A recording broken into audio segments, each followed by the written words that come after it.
Hello guys, I'm Noah from Anything Cameras, the channel that focuses on helping you improve your filming and photography. Today we're doing a long exposure tutorial.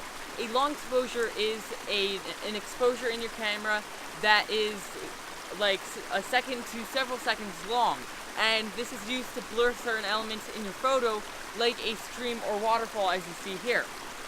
So the theory behind it is simple, but in practicality it can be tricky to get a good shot. So today I'm going to give you some tips, and hopefully after this you'll be able to take some great long exposure shots. Let's get right to it.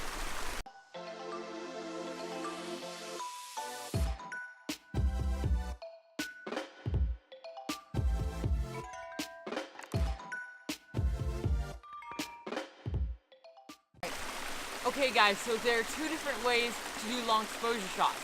With and without ND filters, or polarizing filters can work too. So first I'm going to do without filters, so I'm going to use the 17 to 55 USM lens f2.8.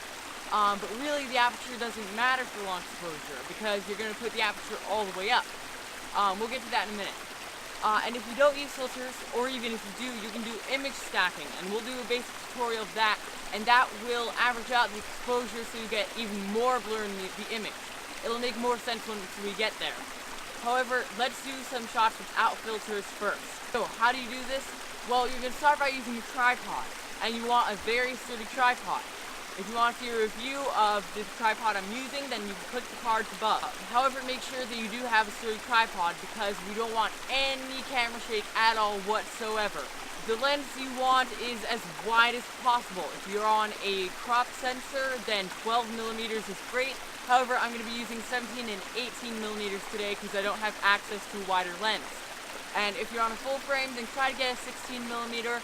It'll just make the image more impactful.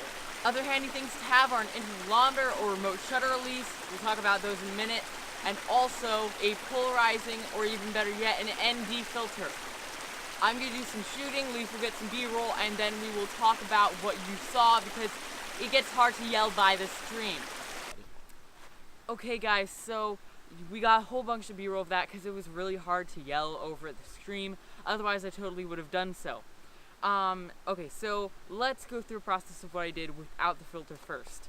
So you'll notice I got as low to the ground as I could. This just gives a better angle. Sometimes I was looking up, sometimes I was looking a little bit down. But one tip, always shoot upstream if you're shooting stream. It just looks way nicer. So what I did, settings wise, was I switched it to manual mode. That's very important because you don't want the camera to auto expose. I put the aperture all the way up as high as it would go.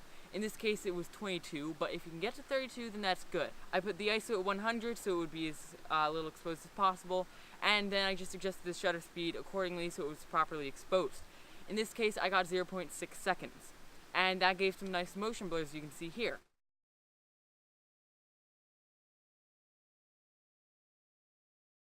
You can take multiple shots like this with the same tripod setup and then image stack them, which you'll see in a tutorial soon.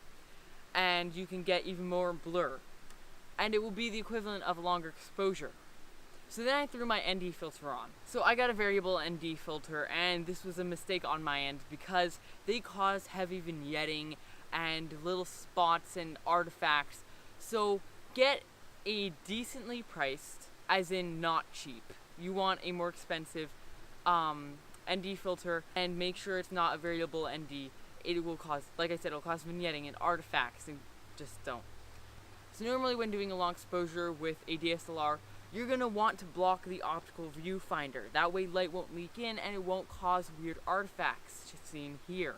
So you can just take like a piece of gaffer's tape and a piece of cardboard and tape it over. However you want to block the light, it'll work. Now I did say shoot as wide as possible. This isn't a hard fast rule. You might have seen that I zoomed in a couple times just to get a more close-up view of the waterfall, so there wasn't a bunch of distracting leaves and trees around, and it was really focused on the waterfall.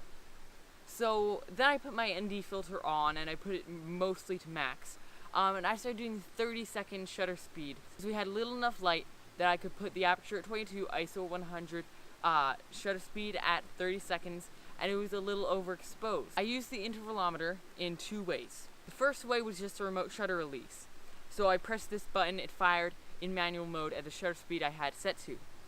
The other way was I set a timer. So I switched the camera to bulb mode.